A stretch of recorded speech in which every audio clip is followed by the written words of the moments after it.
What's up, everybody? It's Jordan, and welcome to the Sports Tier Hine Show. Today is November 11th, 2021. Today is Veterans Day, so happy Veterans Day to anybody who served in the military. So in today's episode, we have a lot to talk about.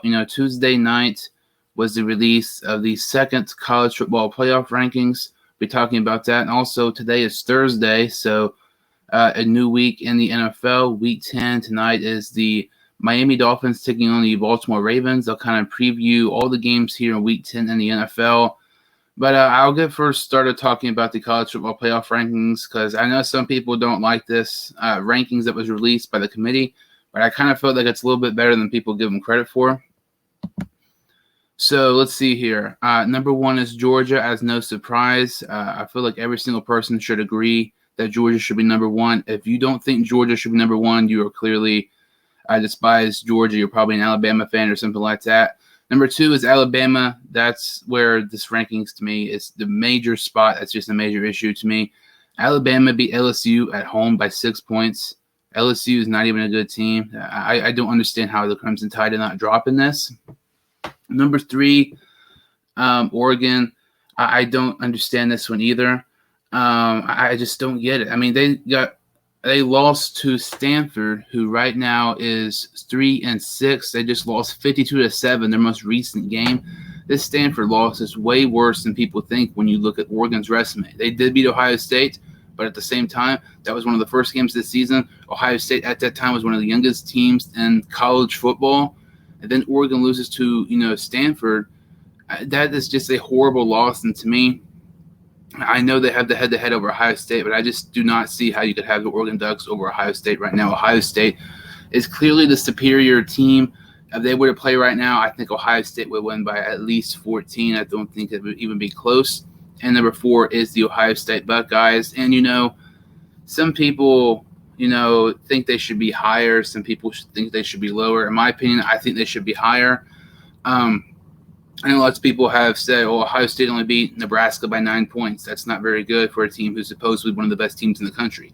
That is true, but when you start looking at Nebraska's common opponents with Ohio State, you'll notice something that's very interesting. Ohio State beat Nebraska by 9 points, but Michigan, who's number 6, beat Nebraska by just 3 points. Michigan State, who's number 7, who's not in this top 6 ranking, Michigan State was number 3 in the country last week, beat Nebraska by just 3 points. So you see, Ohio State only beating Nebraska by 9 points, but then you see Michigan, who's 6, Michigan State, who's 7, also struggled against the Cornhuskers. Both those teams only beating Nebraska by just 3 points. I feel like that can really help Ohio State. A game they really should have won by more, but it's a good thing. Some of these other top teams struggled against them too, so that could really help their case when it comes to where they might be ranked in the college football playoff rankings. Number 5 is Cincinnati. This is another thing with Cincinnati. Looking at Cincinnati, they had college game day. They played Tulsa. They won by 8 points. They won 28-20. Some people thought they should have won by more. They really should have won by more. But something that really stands out to me against Cincinnati, they beat Tulsa by 8. But then you look at who has Tulsa played. Tulsa played Oklahoma State, who's ranked in the top 15 right now, and they only have 1 loss. Tulsa only lost to Oklahoma State by 5. Tulsa also played Ohio State earlier in the season. Ohio State did beat Tulsa by 21 points, but with 4 minutes to go in the game, the Buckeyes were only up 7 points against Tulsa. So when you look at it this way, despite winning by only 8 points against Tulsa, it's not as bad as people think. When you're looking at the common opponents who you're playing, they're playing other big-time schools, and those big-time schools like Ohio State and Oklahoma are struggling as well. I don't see how this could hurt Cincinnati's resume. Obviously, it wouldn't help it, but with these other, teams who have common opponents like Tulsa struggling, I don't see how you can knock off Cincinnati just because they didn't play good. I mean, Ohio State didn't play good either. Oklahoma State didn't play good either against Tulsa. Number 6, there's Michigan over Michigan State, and this was the interesting one, and lots of people kind of thought it was dumb. I actually do not think it's bad. Michigan State recently beat Michigan. They were down by a couple possessions. They came back and beat the Wolverines. And Michigan State lost this past week to Purdue. by 11 points. And the committee was like, Michigan really had to control the majority of the game. Then Michigan State just came back. But when you start looking at Michigan State compared to Michigan, I feel like Michigan's the better overall team. Michigan State has struggled multiple times this season. They were down by, a lot of points against Michigan. If they're so good, they should have never been down that many points in the first place. Like I said, they already struggled against Nebraska. It took them overtime just to win by 3 points against the Cornhuskers, who are potentially, in a head coach controversy right now with Scott Frost. They gave up 31 points against West Kentucky.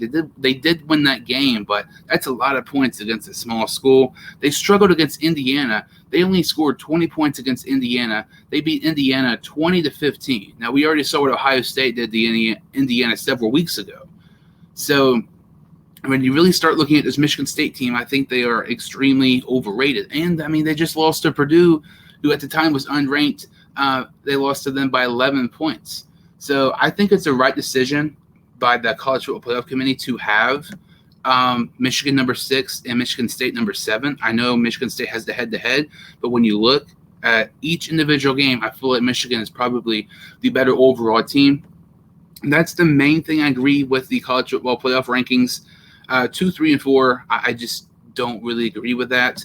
My rankings from this week is the same from last week, and I really, really wanted to change it, but my philosophy when I was talking about, Ohio State's common opponents with Michigan and Michigan State, and then Cincinnati's common opponent playing Tulsa. Tulsa's played Oklahoma State and Ohio State. So it's really hard for me to, knock off on, in my opinion, the Cincinnati win and the Ohio State win, because I really feel like that should not, you shouldn't discredit their win. They won. That's the most important thing. But other teams struggled against them as well.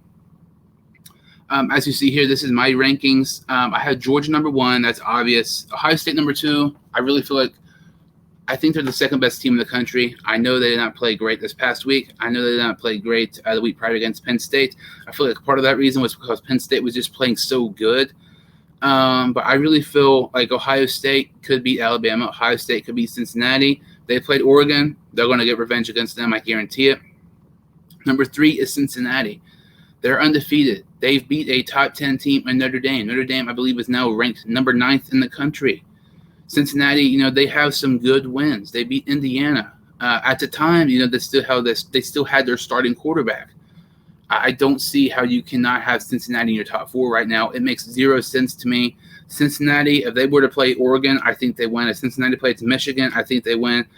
I'm not saying I'm not saying Cincinnati would beat Alabama, but I am saying if I feel like this is the closest these two teams have been in really forever.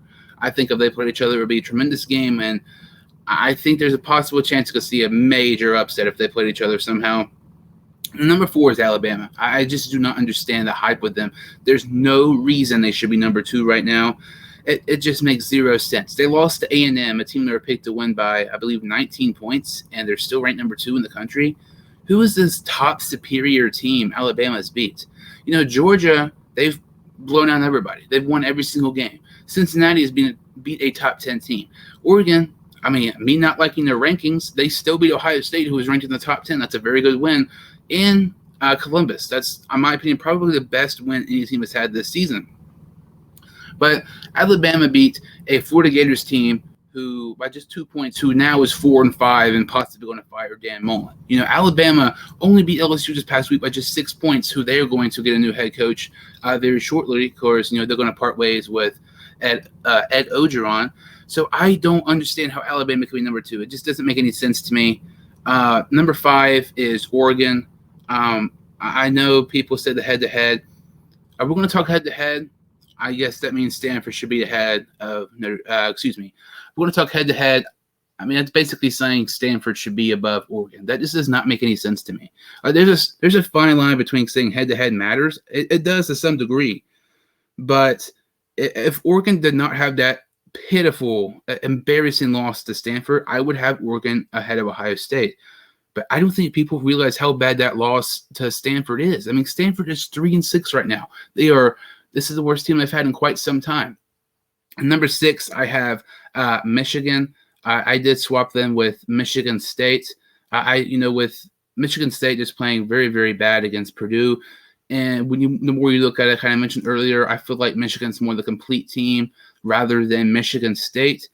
But it's very interesting, and it's really interesting this past week because you look at how many top 10 teams lost and how many close games there were. Wake Forest lost. Michigan State lost. Those were 2 undefeated teams. Alabama just won by 6. Ohio State won by 9. Cincinnati won by 8. There was a little bit of a shift, in the rankings this past week. But, it's going to be very interesting. And to me, I feel like just this major thing with the playoffs is Cincinnati has to get in. And something else is, Oklahoma was ranked 8, just last week. They did not play this past week, but they're still 8. I feel like Oklahoma wins out.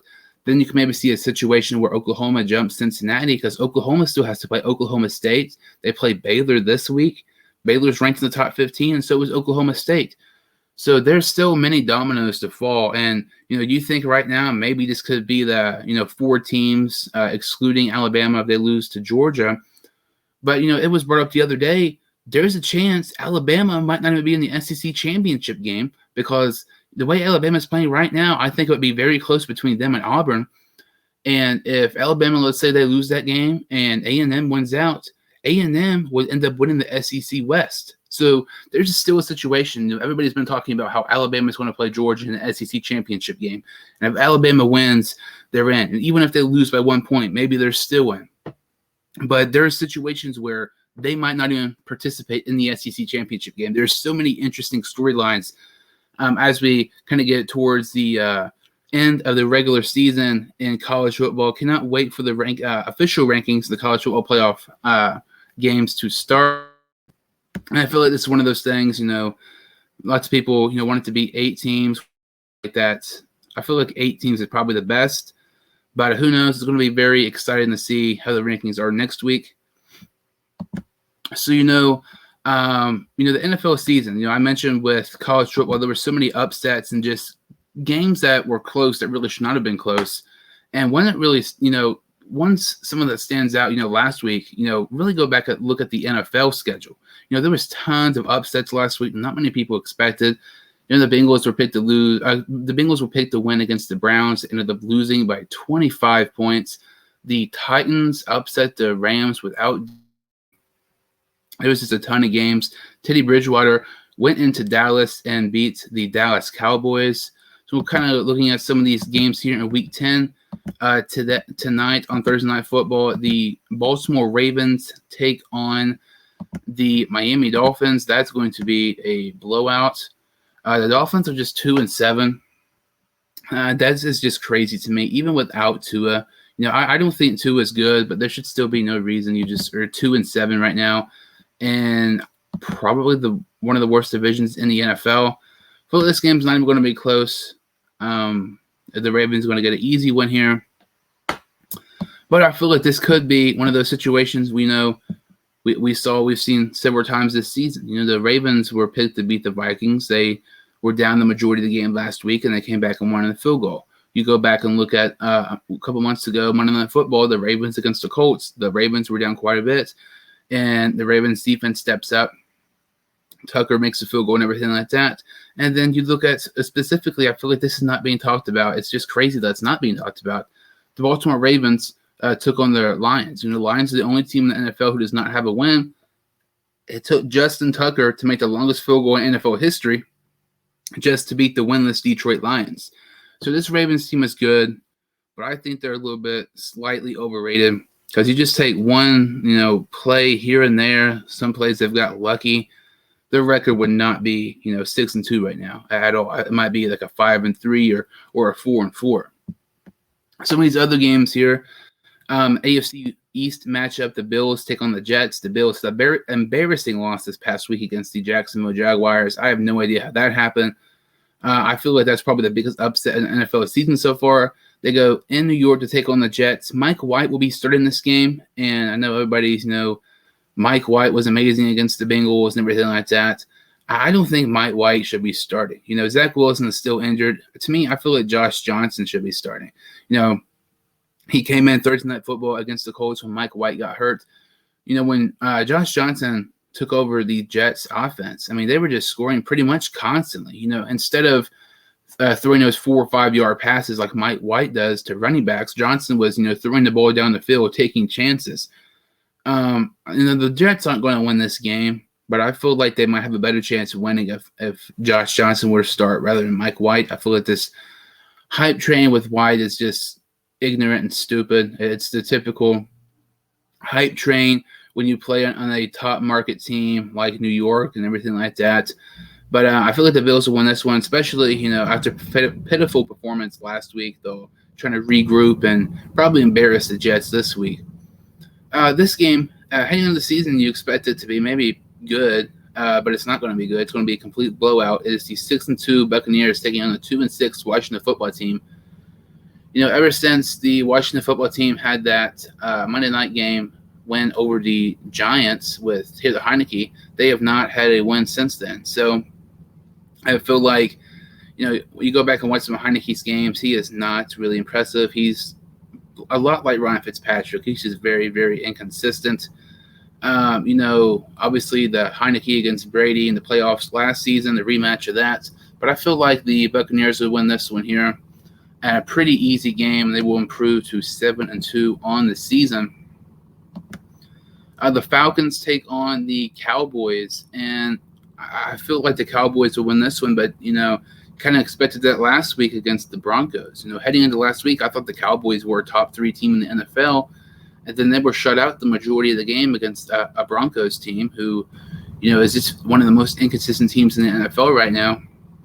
The Falcons are starting to get better. They are 4-4. I'm going to take Dallas on this one, but I feel like this might be a little bit closer than people think. Good game here. The 5-3 Saints take on the 7-2 Titans. The Saints actually lost last week to the Atlanta Falcons. Trevor Siemian was starting at quarterback due to Jameis Winston out for the season, and the Titans embarrassed the Rams on their home field with Derrick Henry out. The Titans defense really stepped up in that game against the Rams. They made Stafford look at times the bad Stafford we've seen at times in Detroit. I'm going to take the Titans in this one. If they made Matthew Stafford look bad, I cannot imagine how bad they're going to make Trevor Siemian look. I feel pretty confident the Titans are going to win that one.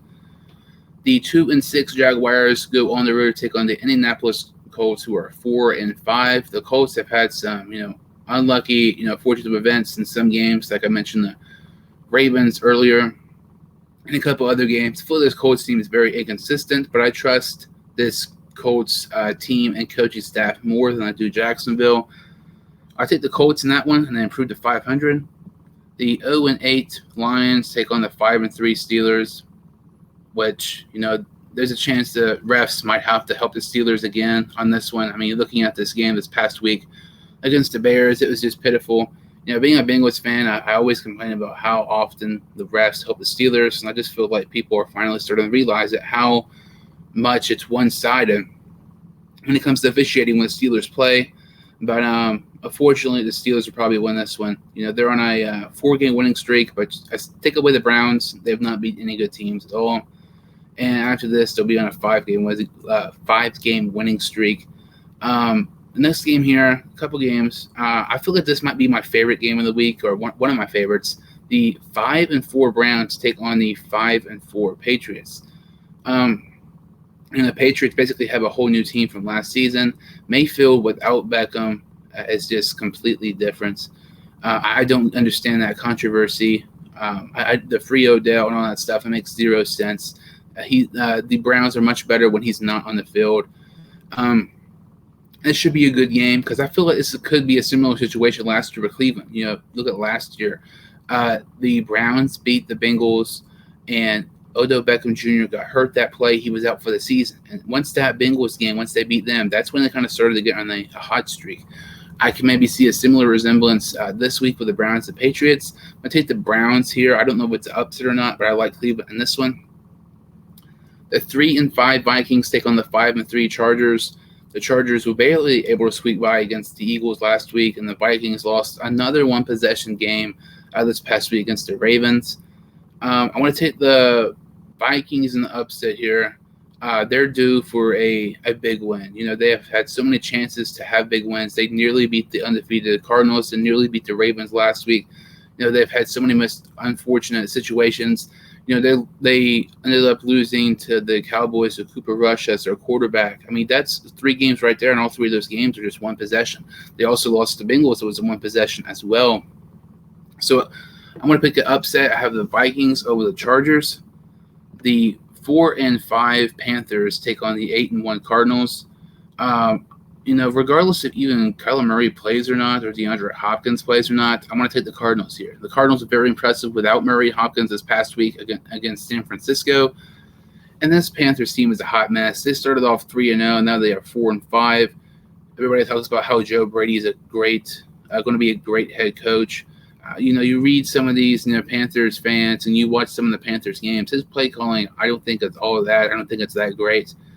Sam Darnold has struggled a lot recently, especially this past week against the Patriots. I'm going to take the Cardinals easy in that one.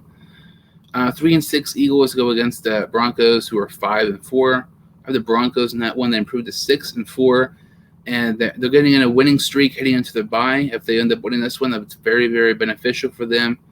The 3-5 Seahawks take on the 7-2 Packers. Rodgers is expected to play, and so is Russell Wilson. This should be a great game. I'm going to take the Packers in this one. I just do not think the Seahawks are really good this year. Even when Russell Wilson played, you could just kind of tell there's a little bit difference between the Seattle team. They're not what they are in the past. I like the Packers in this one, and honestly, even if Rodgers wouldn't play, I still maybe like the Packers over the Seahawks, despite Wilson starting. Sunday Night Football, the 5-4 Chiefs take on the 5-3 Raiders. This is a very interesting one with all the controversy and all the dilemmas and problems going on in Las Vegas with the Raiders. They still have a really nice record, 5-3. And take on the Chiefs on Sunday Night Football. I like the Raiders in this one. The Chiefs, even under wins, they look like pure garbage. They only scored 13 points against the Packers. Despite beating the Eagles early on in the season, they still gave up 30 points against Philadelphia. I like the Raiders in an upset here on Sunday Night Football. And then the final game of the week, the 7-2 Rams take on the 3-5 49ers. I like the Rams in that one to kind of regroup after their pitiful loss this past week against the Titans. They improved to 8-2. So there's lots of good matchups this week in the NFL. That Browns and Patriots won, and the Vikings and Chargers won, to me, kind of some of the ones that stand out. I also like the Chiefs and Raiders game a lot as well. Also, the college football playoff rankings. Cannot wait for that next week on Tuesday. That's kind of, concludes this episode. Kind of talked about my reactions to the college football playoff rankings and my picks this week for Week 10 in the NFL. Make sure to like this video and subscribe to the channel. I would greatly appreciate it. And I will see you all next time on the Sports Dude.